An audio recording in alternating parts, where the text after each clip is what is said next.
Chers amis de l'histoire, bonjour. S'il y a une femme qui, au XVIIe siècle, a compté dans la vie sentimentale de Louis XIV, c'est bien Catherine Bélier, première femme de chambre d'Anne d'Autriche. Elle était très propre et très douée dans l'art de donner les clistères.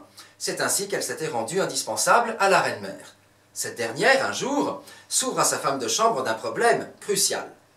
Le jeune Louis XIV serait-il comme Louis XIII, peu porté vers les femmes, ou au contraire, aurait-il de nombreux enfants et donc de nombreux descendants pour la couronne? Catherine Bélier répond à Anne d'Autriche « Madame, je m'en occupe ». Le lendemain matin, au lieu de se contenter d'ouvrir les volets dans la chambre du jeune roi, elle l'entraîne vers la ruelle du lit et, un moment plus tard, retourne voir Anne d'Autriche en lui disant « Madame, rassurez-vous, ça se passe très bien et vous aurez très certainement de nombreux petits-enfants ». Anne d'Autriche est emballée, tellement enchantée de cette nouvelle, qu'elle décide d'anoblir sa femme de chambre, qui, ayant épousé un garçon qui s'appelait Pierre Beauvais, devient baronne de Beauvais, et elle lui donne des pierres qui devaient servir à la construction du Louvre pour qu'elle se fasse bâtir un somptueux hôtel particulier, rue François Miron, dans le quartier du Marais, à Paris. L'hôtel existe encore, il est occupé aujourd'hui par la cour d'appel du tribunal administratif de Paris. Comble de faveur, Anne d'Autriche inaugure l'hôtel de Beauvais en apparaissant elle-même au balcon de sa femme de chambre le jour de la cavalcade d'entrée dans Paris du jeune Louis XIV pour son mariage avec l'infante Marie-Thérèse. Et c'est ainsi que Catherine de Beauvais entame une existence galante, absolument extraordinaire, passant d'un amant à l'autre avec la plus grande maestria. Et il faut vous dire qu'elle avait une particularité extraordinaire, unique. Elle n'avait qu'un œil, elle était borgne, et toute la cour l'appelait Cato la borgnesse.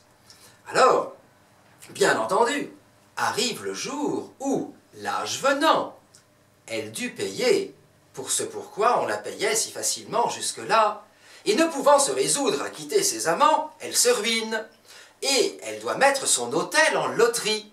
Et là, Louis XIV, ayant gardé un si extraordinaire souvenir de l'histoire de la ruelle 30 ans avant, décide en sous-main de racheter l'hôtel et de lui en refaire cadeau.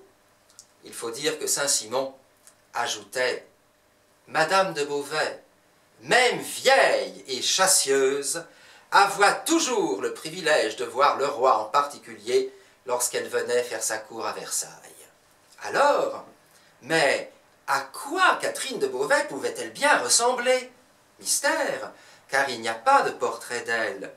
Et ceci jusqu'en 1993, date à laquelle le metteur en scène Planchon, dans son film Louis l'Enfant Roi, représente Catherine de Beauvais sous les traits d'une sublime blonde, avec sur un œil un loup de velours noir couvert de diamants.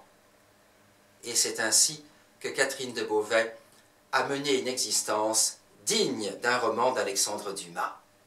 À bientôt pour un nouvel épisode de l'Histoire sans secret, et même l'Histoire sans aucun secret.